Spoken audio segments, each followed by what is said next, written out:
Hello there and welcome back to War Thunder. So this is a bit late for the 2 years anniversary of the Duck Talks, and this is Duck Talks episode 55, and we are again in an enduring confrontation match, and again this is in a duck like in the very first episode 2 years ago, which I uploaded on the 13th of May 2016.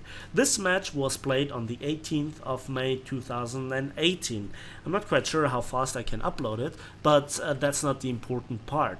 Today I want to talk about enduring confrontations and really have to preserve myself from making a massive rant here because there are a few things that I'm really annoyed about it with it, and then I want to talk about some other unique topics, and at the end as usual want to present or rather answer the questions from the last Duck Talks. So if you have any sort of questions from about War Thunder or something War Thunder related, about certain ideas, tanks, planes, there is the comment section, ask your question. The footage that you see is now from the Enduring Confrontation that I played just a few minutes ago, and I think I want to present you that.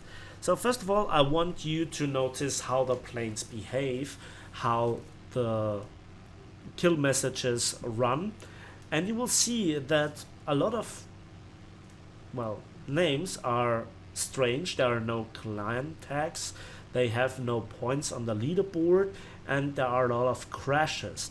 This is, I guess, a 64 versus 64, but it's absolutely abysmal. It's absolutely stupid, and if I would be in charge of War Thunder, I'd be ashamed of it. This is embarrassing because it's not War Thunder, it's Bot Thunder. This is a 64 versus 64 where player-wise it's actually a 5 versus 5. And at this stage of the Enduring Confrontation, I think 4 or even all 5 of the Russian players have left the game, and at the end of the clip that lasts for 15-16 minutes, I guess, I'm one of 2 German players that is left, and if we both would have left, the battle would have been still going on, but it would have been a bot battle exclusively. So Enduring Confrontations, when it first came out 2 years ago, we had high hopes for it. There was a lot of promising stuff, and I think that is it was great. We hoped that this would be the change for Air Realistic, or it would be a parallel or alternative game mode in the future. And Gaijin said, well, it's a bit of a testing for World War mode. They didn't really say that directly, but if you could read between the lines, this is what we hoped for. 2 years later, nothing has changed. The only addition that I saw today, and I couldn't believe my eyes, was air domination, which is in the game for quite some time in Air Arcade, and wasn't the smartest introduction there in the first place. So I was absolutely, oh boy, this is gonna be good. Now, this is now an event, or Enduring Confrontations, and again it's on the Stalingrad map, or Stalingrad as it is pronounced in English. Some people were really upset with me saying it or pronouncing it with a German voice, or German accent. Sorry about this, deal with it. So the matter of the fact is, it's just shooting down as many bots as you can, rack up as many ground units as you can, win the frontline events. They are actually great, and then shoot down some of the hordes of IL-2s or Peshka-2s which are coming in with certain events from the German side. From the Russian side, it's a bit the same. And look at this. At this time, not a single German player, not a single Russian player is there anymore, and there are just 3 German actual players. The rest is bots. Yeah, Gaijin, this is amazing. This is what we really expected from your Enduring Confrontations. Shame on you.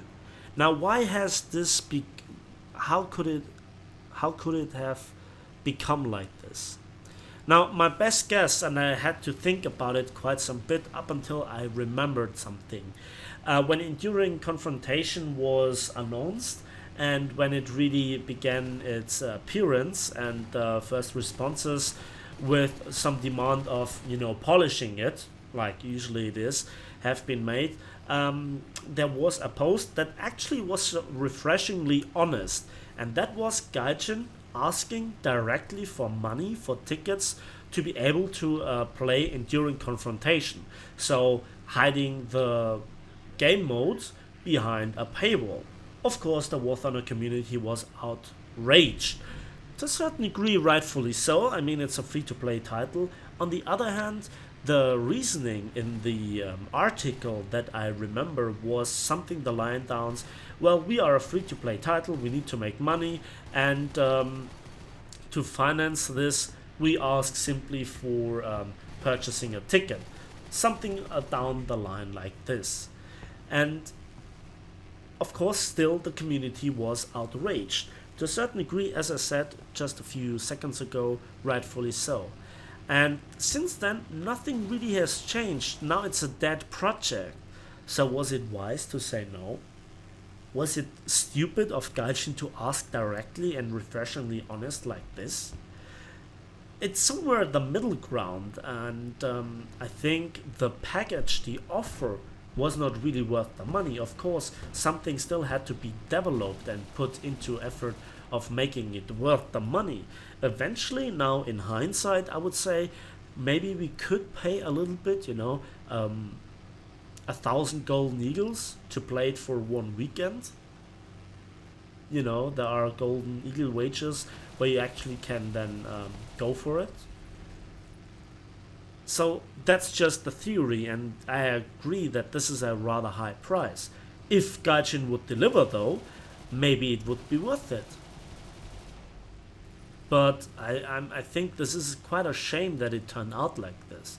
I mean, this is officially advertised on Twitter and Facebook, and people will probably reinstall the game. They will download it in the first place and try it out, then see that they don't have the required planes, and then be a bit disappointed by it. But those are maybe some single cases. But eventually, this game mode is just dull. It's boring. There is no reason to really play it. One of the reasons being that also the reward for racking up ground units and shooting down planes, players, bots alike, is pitiful. At some point, I really have to think about if it is even covering the respawn costs or the repair costs, rather, that you play in advance. So it's a shame that this high potential game mode or event gets wasted like this. And at this time, it was not really worth staying in the plane, and I just bailed out. And low tier planes that are not that expensive, so it didn't really matter in this case. Now, I think it's a pretty huge shame, because think about World of Tanks. Even they have successfully introduced the frontline mode, and they seem to have a shorter development time. The last time they presented it for the first time on the Sandbox server, I guess, was a year ago. And this is now 2 years old, with some development time before that. So Gaijin fucked it up. There is no way to say it differently. By the way, I love the skin on the Ju-88, and I actually bought it for Golden Eagles. I didn't care. It was quite refreshing. So there is nobody left on the enemy team, and there are just some bots flying around because they were, overdoing it with the amount of crashes. It was pretty fun to watch when I was in my fighter at first. I was watching the Peshkas, how they started. Some of them literally crashed on a runway, and some of them just fell out of the sky. Literally like they were pulling the nose up too much, and then just slowly sinking to the ground and falling into an area that was maybe 12 meters times 12 meters, and there was a massive graveyard piling up of that Russian AI Peshka planes. It's hilarious to watch, and the German fighters are no better. They get lured by an AI fighter, an actual player fighter, into the AAA on the airfield, which is the only thing that actually works. So, this is enduring confrontation for you. Shame on you, Gaijin. Shame on you for wasting it like this, for bringing no changes to what once made War Thunder great, which is planes. Now, I know there is Tank RP, but that's not the same, is it? I mean, harvesting some players that fly in a straight line because there is no red boxing, and facing just a handful of planes in most battles in the first place because the players get shredded that much, and sometimes it's just purely planes, and then the planes are bound to fly in the sky with no impact on the outcome of the game. Yeah, that's really annoying as well. And also, it's just a handful of nations. It's Russia versus Germany, and just flavored with some Italian planes. Where are the American ground pounders? Where are the Japanese fighters and the big bombers like we saw a long time ago? Hell, I would be even excited to see some British and some, what is it, French planes. Actual French planes, not the American counterparts. So, it's just a huge waste. It's not exciting, it's boring, it's dull, it's lazy. It's just abysmal. Just 3 German players versus a lot of bots. Oh, another one crashed. 18 crashes. One bot has now been dead 18 times. 19 times. Wow, I think we have a winner. Yeah, pretty fun. I mean, I bombed some enemy fighters, I rocket some of them down, I crashed quite often, and the most fun that I had was in a bomber, doing the usual stuff. But that can't be it. Eventually, I just bailed out of the plane. So that brings me now to some other topics. Let me just get my notes out here. Yeah, there we go. So the one thing that really came to my mind when I was flying in a straight line with a bomber was I could think a little bit about some other topics that I could present. One of them was, is sparking made intentionally by a Gaijin? Now, the reason why I ask this is because I've seen a lot of things throughout the 5 years of playing War Thunder, and I've actually seen patches where 20mm and 50 caliber machine guns alike were equally awesome. The 50 cals had the advantage that they always had, like a lot of guns, a lot of ammunition, a good trajectory, good muzzle velocity, blah blah blah, with a lot of ammunition. But the cannons actually were hitting a bit harder, and it felt just better. And now, when you have cannons, you spark a lot. But then you also have those moments where you just rip apart an entire plane with a single 20mm. So at times, I don't know how the server registers it, or if it's the ping, or the packet loss, or whatnot, but I actually received the message that this was a registering hit, a hit, and you get a few silver lines for it. But there seems to be no damage on the enemy plane.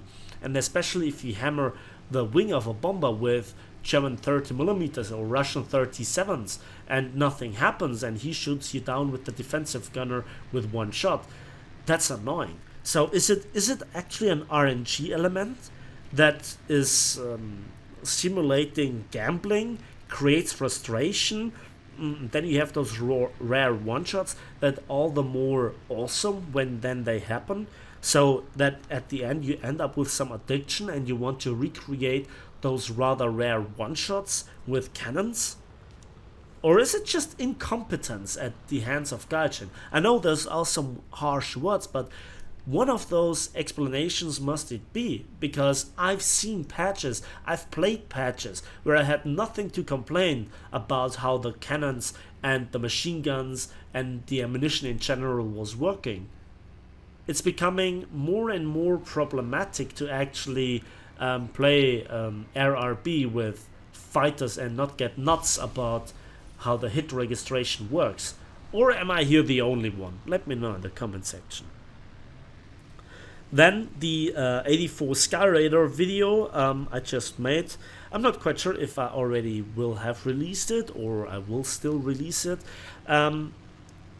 I got killed by my own team, and I'm not talking about getting team killed, although that happened as well. I'm talking about due to the actions of my team, despite putting my best effort into the match and chunking out a huge amount of the not spawn points, but score points of the enemy team, you know, deciding air RB, that had no impact. Because at the end, it was decided by the pure fighter battle outcome. And one battle, I can spoil you it, was decided or was not decided by 28 points. And that just because nobody loaded a torpedo and destroyed one ship. So that was pure frustration. And also when enemy or when allied attackers are not flying in stealth and just racking up kills, attracting the attention of enemy fighters, and then your stealth is broken because they go down and they see then also you, and then you have your hands full of enemy fighters. And if those fighters happen to be Russian or Japanese fighters, you have your sweet damn hard time. And even German fighters can then become really, really dangerous because you have no energy, you're slow, you have the drag from the bomb pylons or the rocket pylons, or are even damaged by AAA and whatnot, so you are relatively easy food. And I'm talking this from the perspective of the 84 Sky Raider, which makes a decent fighter for the stock grind to begin with. And again, with the upcoming F4U7, this might become an even bigger problem for American teams, because they will probably have the French more and more as allies in air RB. And for tank RB, hello heat rocket spam. I mean, it's ridiculous how many launches that this plane has with the SNEB rockets. 114 rockets makes for 57 launches together with the cannons and whatnot. Wow, this will become really enjoyable. But I digress. New dev blocks have arrived. T64BV, what will it change? Well, I don't think that it will change too much, because according from the pictures, the actual weak spot are not covered with the ERA explosive reactive armor protection. It's just slapped on the upper frontal plate of the hull, where there's already the composite armor. So yes, it will be a protection against the ATGMs, especially the HOT and the Leopard 2K's awesome heat FS shell, which now you have to just simply aim for the lower glacis. Yes, there is also some protection for the side skirts, but too many gaps in the protection, you know, for close quarter sprawling to not get punished by it. So will it change anything? I don't think so. Yes, it's a module like with the Begleitpanzer 57 or the BMP-1, where you can exchange the ATGMs for better ones, or some gun pod addition for some planes, but it's not a real game changer. Same goes for the P40, and I'm not quite sure if it was the P40F, but Gaijin also announced that they would rework the existing P40, the model. And according, I remember where there were some really weird remakes of the flight models, and up until this point the flight model is just garbage and it's low tier stuff. So where's the sense? I mean, America has already enough P40s and planes in this battle rating area. There is not a real gap, so I don't see how this plane will make a lot of money. And I have not read that it is a premium. I could be wrong, but I guess you know what I wanted to say. Another thing that caught my attention when I played the BTD-1 Destroyer is when I had the problems of getting the matches where there are ships on the map, to show you what the BTD-1 Destroyer can actually achieve with those destroyers. And so I changed the servers from EU and Russia to NA and SA, and of course many more games were played with Japanese versus American planes. and so I had much more fun playing there with the BTD-1 Destroyer. But then I kept playing on that server and I switched over to tanks. Then I realized that on those servers, at least from the matches that I played on there, I saw less premium tanks, and I also saw, well, certain tanks more often that I didn't see in the rather competitive EU-Russian server meta. So those were things that I just noticed, as well as Russian tanks are not all that popular. The same goes for British tanks on those two servers, versus Japanese tanks being much more popular together with Japanese planes. So that was kind of unexpected and some expected differences. So then I wanted to talk a bit about the Autobahn before I answer your questions there. And it really struck me when I drove a few times over the Autobahn, and I played with the thought of making a video me driving on the Autobahn, but just looking at the speedometer and whatnot. And I had one day where everything was running accordingly. Very good conditions, the asphalt was hot, my tires were warm, my engine was running very smoothly and very powerful, and I have a 2-liter diesel engine with officially 140 horsepower, and usually I get prevented from running top speed by the traffic because some idiot is not looking into their mirror and blinking before switching lanes, because he thinks he's on an American highway where you can do that sort of shit, but not on the German Autobahn. And so I was not very looking forward for the entire stretch of highway that I had to cover to reach my destination. Nevertheless, I was then pleasantly surprised when there was a hilly area, so some ups and downs, and I could reach my normal top speed of 220 kilometers an hour, and then suddenly the car kept going, 225, 230 even when I went a little bit downhill, and then there was a steeper hill. Now, the one thing that really surprised me was about the stuff that I'm about to tell you is a diesel has or the power that you really feel doesn't come from directly the horsepower, more from the torque. Although horsepower and torque are related by torque times RPM being equal to horsepower. There you have your problems with the high RPMs in a diesel, because it's some sort of artificially nerfed, so to say. So you're not running in a Le Mans diesel like Audi did back in the days. But what I want to say is you really feel that the torque is dying a lot from 3,500 to 2,000 to 4,200 RPM. And so when I exceeded 4,200 RPM and I was going downhill, I was pleasantly surprised that suddenly my car made, it's not really a jump, but it kept accelerating to 240 kilometers an hour, which is really fast, especially for my car. Now, it was not dangerous to drive that speed. The car was absolutely stable, thanks to the suspension and the tires and the changes that I made a little bit.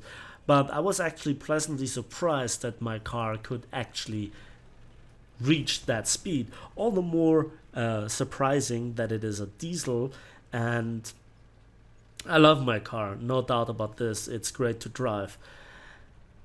The one thing that really caught my eye though was that then a week later, I saw a video, which is about 1 year old, from Audi, where they presented the Audi RS3 LMS, with a 250 horsepower turbocharged 2-liter 4-cylinder engine, which runs maximum 240 kilometers an hour. And I thought to myself, well, you can save yourself that money. So that was great, and I love to go at high speeds. Man, I would love to get one of those very powerful 5-cylinder engines in my hand for a ride on the Autobahn. God damn it. So that's it with the topics. I want to keep it a bit of a shorter episode. Let's talk about the questions. First question comes from Jason Witt, and he has a huge, a huge comment which I cannot really discuss in all its great detail, but some good points were made. If you sort out the comments from the newest ones, you can find it and read it through. It's really worth reading through, but all the complaints have been discussed in the past, which the most of them are brought up in this comment.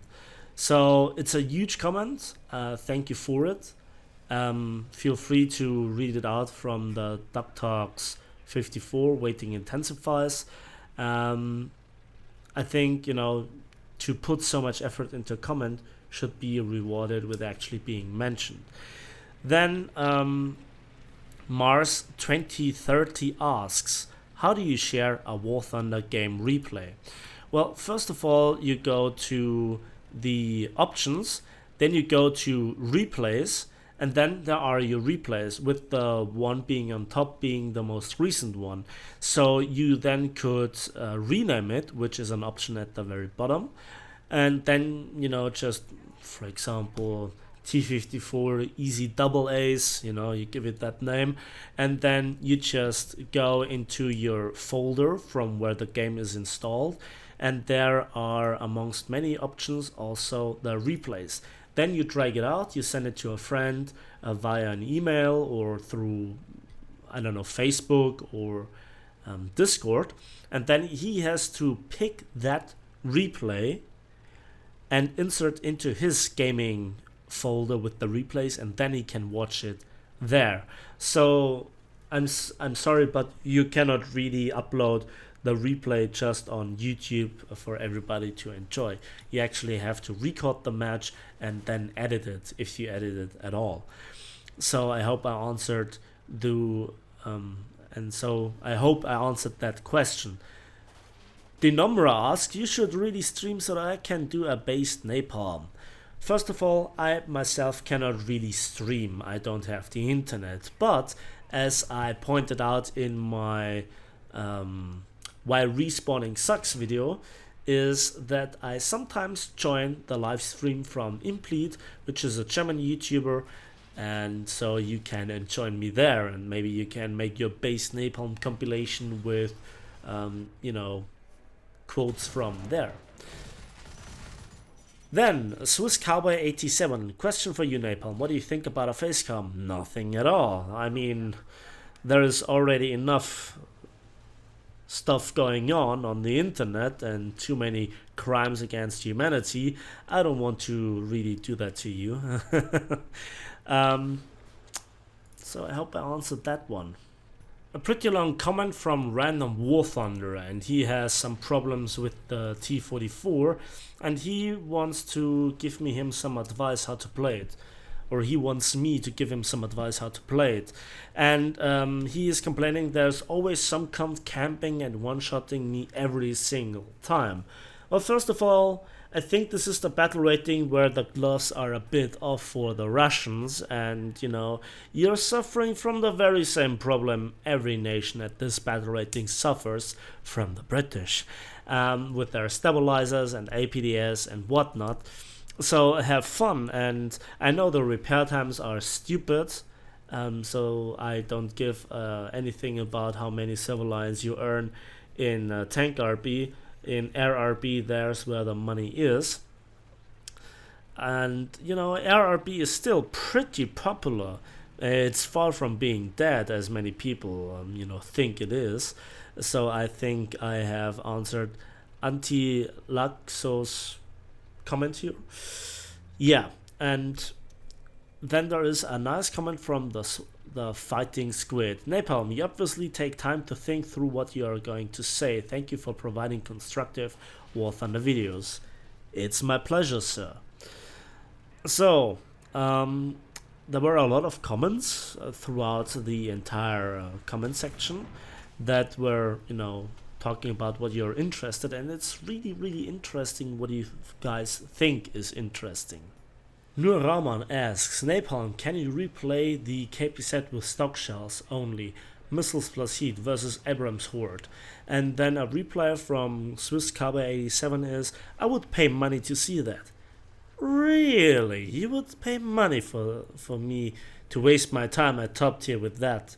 Well, I certainly could do it, and I could come up with a battle where I get, I don't know, 5, 6, 7 kills and would survivor award, and then I could lie to you and say, easier than that. Or it's never been easier to rack up the kills like this, so yeah. But if you want to pay money, sure. Kenny Lynn asks, Japanese rank 6 tanks, what will it be? Will it be strong? Well, Type 90, we will have to wait for the dev server, and we also have to wait for the actual gameplay to come out or the tank to be available. Because we are reaching now, times where stuff is more and more still classified, where more and more stats can be open for some balance, and to readjustment and whatnot, and finding new secret documents at the hand of Gaijin. So we'll have to wait for how the armor, the mobility and the firepower actually work out on this tank. But it's looking promising, at least for high tier. Interesting question from Crocodile Tears Bro.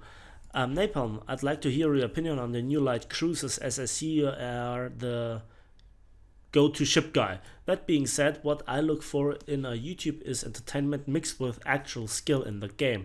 Once you hit a certain skill level, watching bad play just isn't interesting, but watching something with little entertainment value isn't worth the wasted time.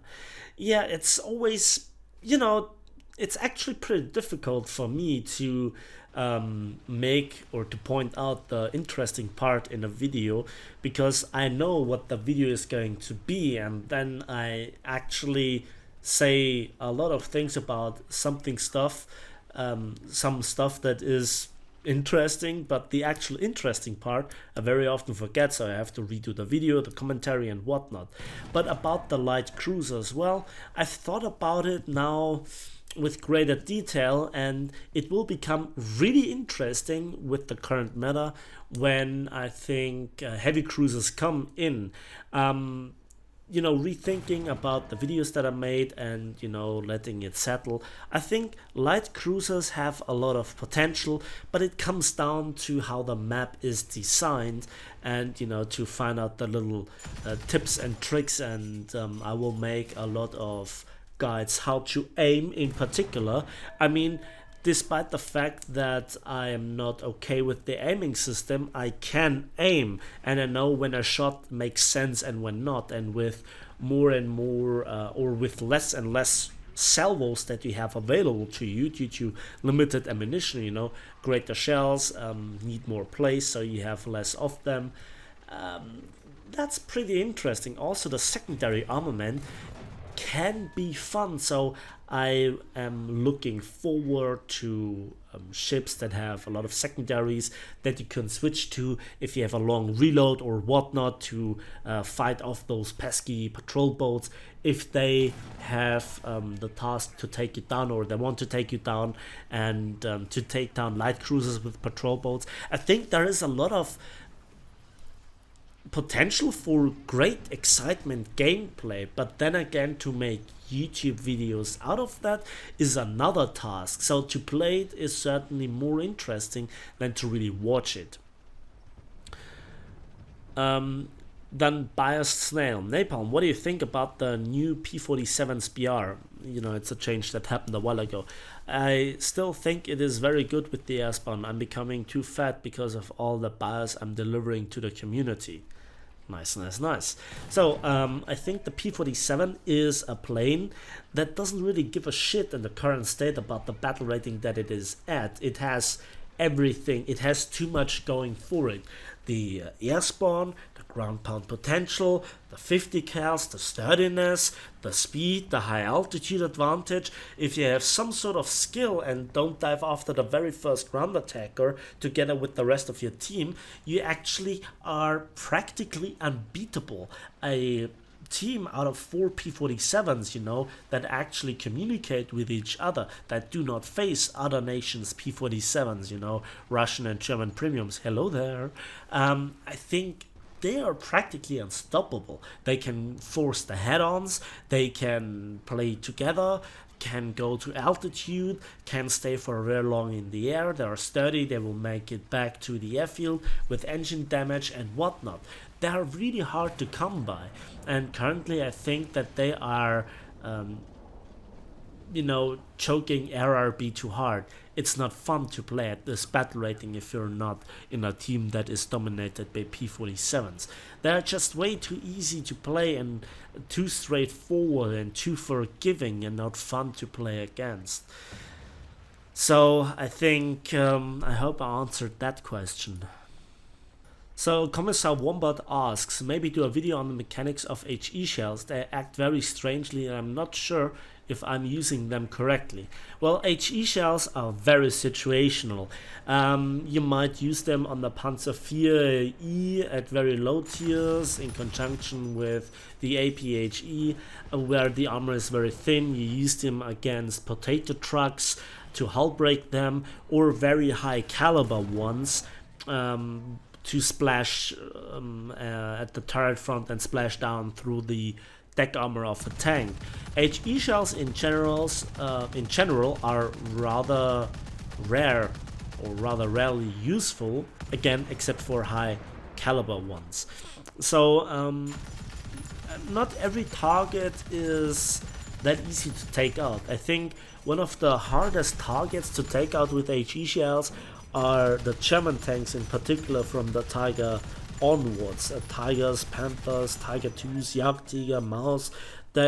You really need big HE shells to do any sort of damage when hitting, the very right spot, and then very often multiple times. So HE shells are not that easy. How they work? Well, they hit something and they explode, and the damage is equally against any angle, any distance, and whatnot. So when they penetrate, they do a lot of damage, and the damage output is similar to APHE shells. So there you have your video. Flying Mushroom has a very interesting question. Are you doing YouTube full-time? No, it is still a hobby, although it occupies a lot of time, and I need like 100 times the channel size to make it really worth, making it full time. And War Thunder itself, I think, does not really have that many people worth, supporting me. I mean, maybe the edge where it really is worth it would be lower if I would, start Patreon or streaming with the donations and whatnot.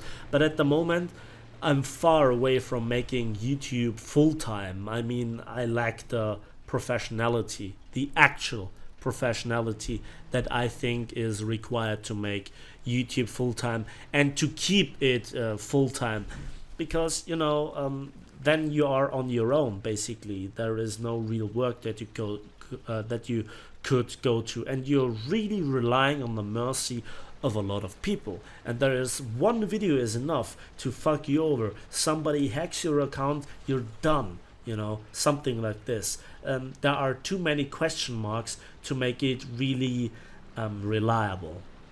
I mean, currently it would be a great idea, but I depend on Gaijin, I depend on my subscribers, I depend on YouTube, and if one of those three factors go down, or my hardware goes down the toilet, I'm left with practically nothing.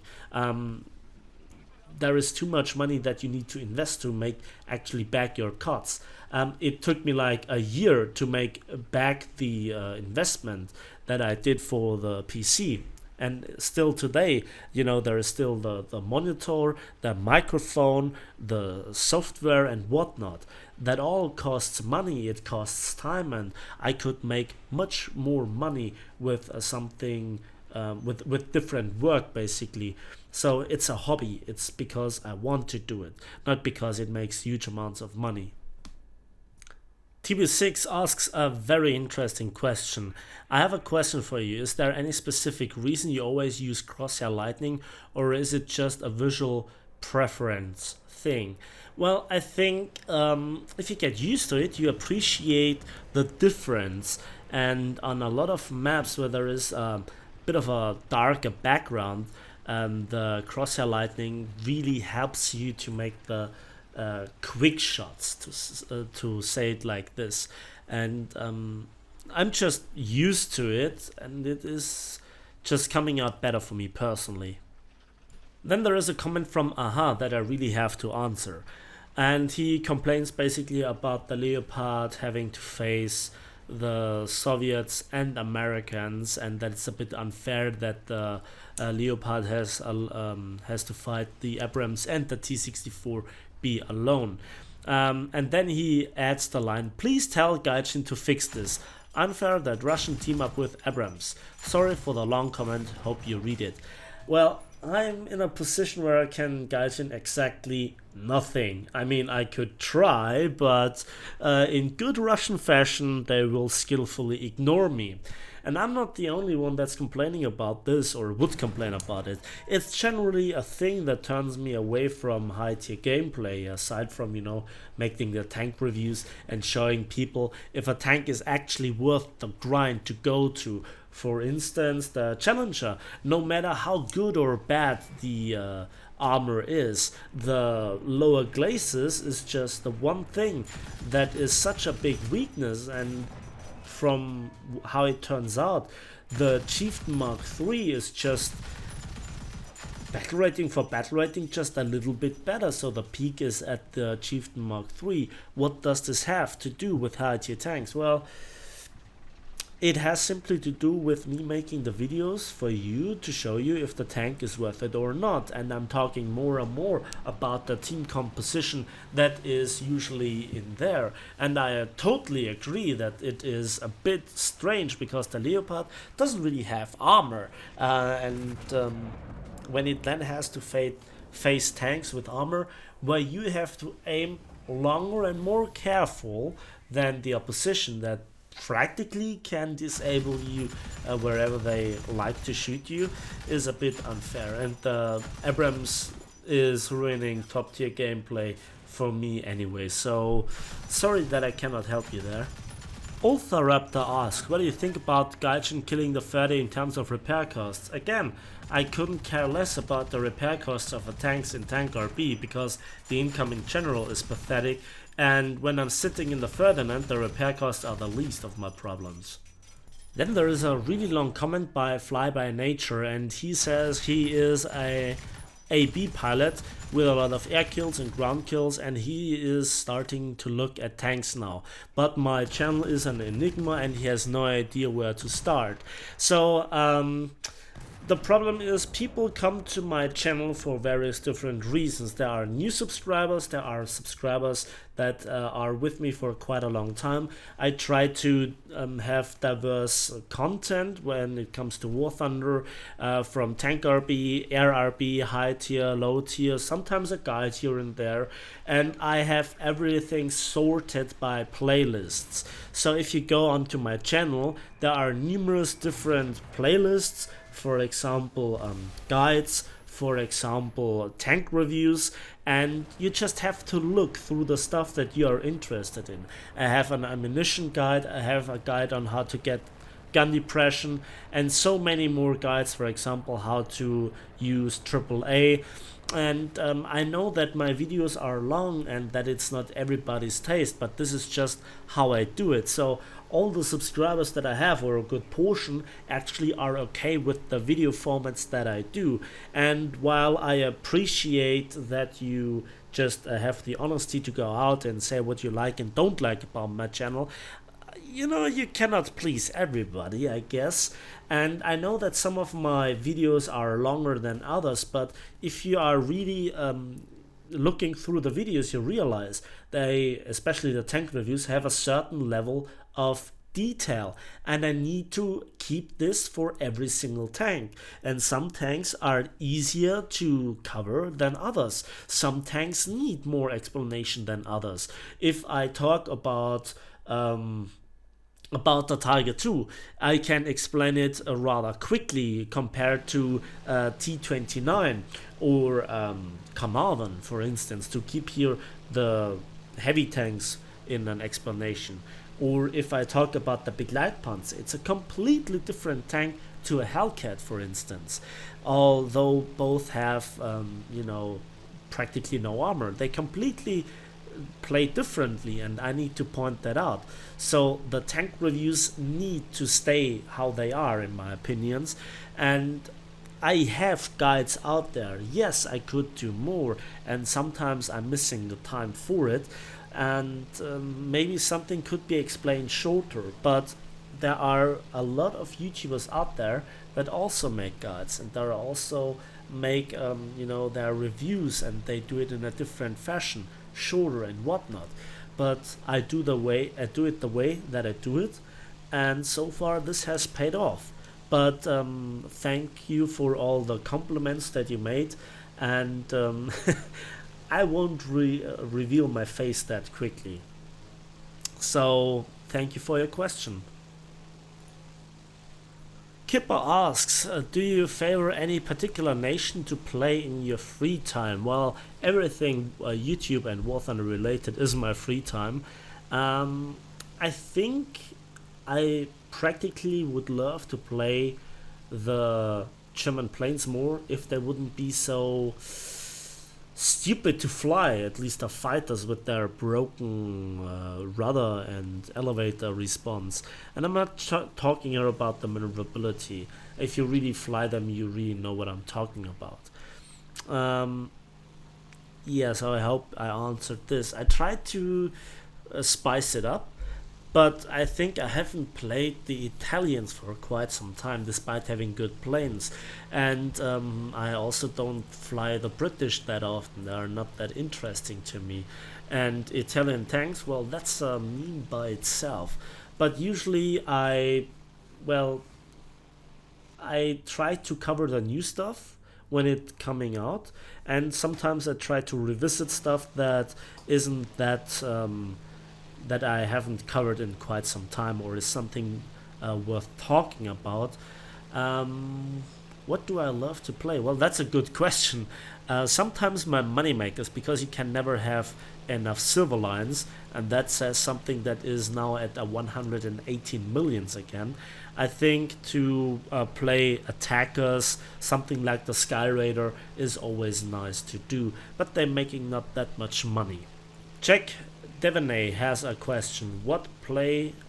Maybe play War Thunder on PS4. Well, first of all, I don't have a PS4.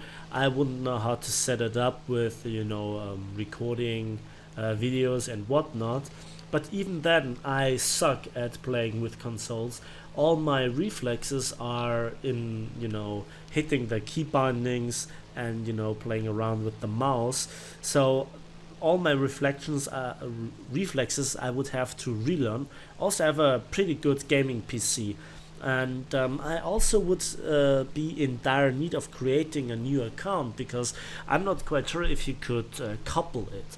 While you could switch servers easily within War Thunder, I think you have a damn sweetheart time to switch between PS4 and PC version, and some planes are exclusive to PS4 and others are exclusive to PC. So sorry about this, but that's not a good idea, or not a very practical idea. Warwolf asks, hey Napalm, I'm Italian, so sorry for my bad English. How can you make a video like how to explain tactics, like how to position or some stuff like that? I really like your videos, keep up this great work. Well, the thing is, how to play a certain tank or a certain tank class, I try to explain in my tank reviews. To not get caught in the open, to always preferably go into a 1 versus 1 to surprise the enemy, and to always be near hard cover. It's situational for the tank, but those are some general ideas. I know that's pretty rough, but it depends on the map, it depends on your opposition. If you're in up tier or down tier, which tank you are in. you know, if you're an IS6, you just give a damn. You just don't give a damn, and you just roll in the open right away, killing everything one by one.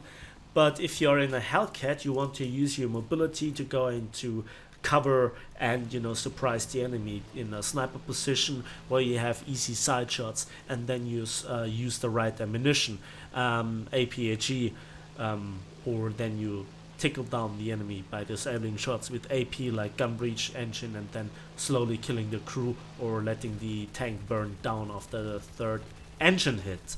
So I hope this kind of answered your question. Jeffovsky asked, are you planning to run a Discord server?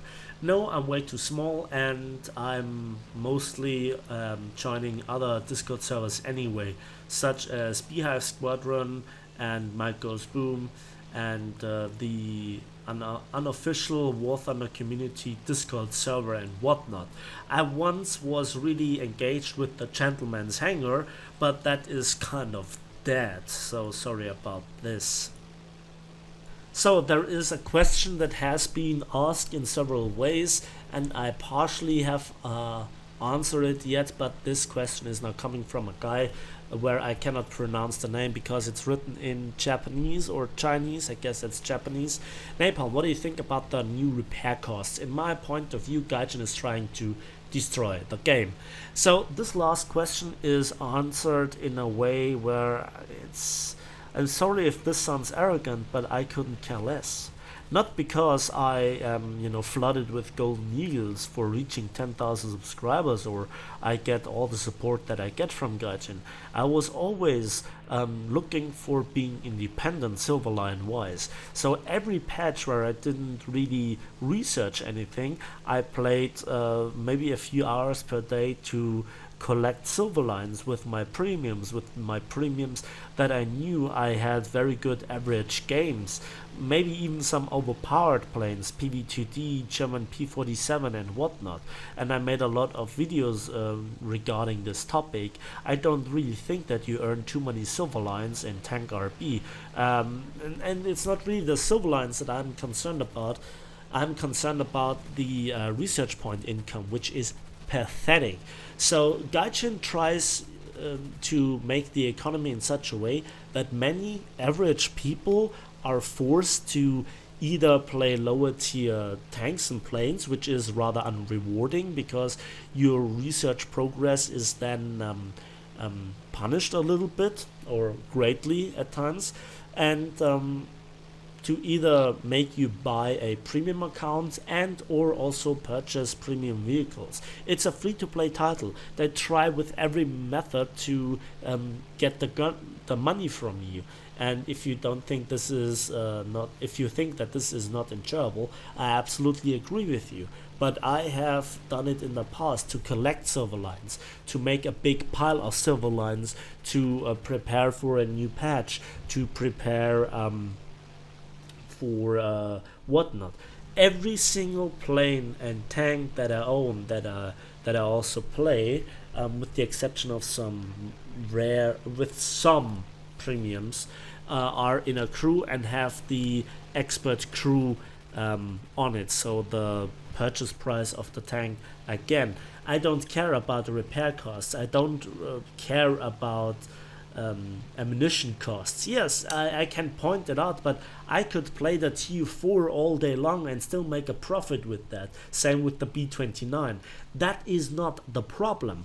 The problem is that tanks are so bad, and with planes you can make absurd amounts of silver lines if you're any good. So that's it for me today. Again, thanks for watching, thanks for listening. If you have a question, put it down in the comment section.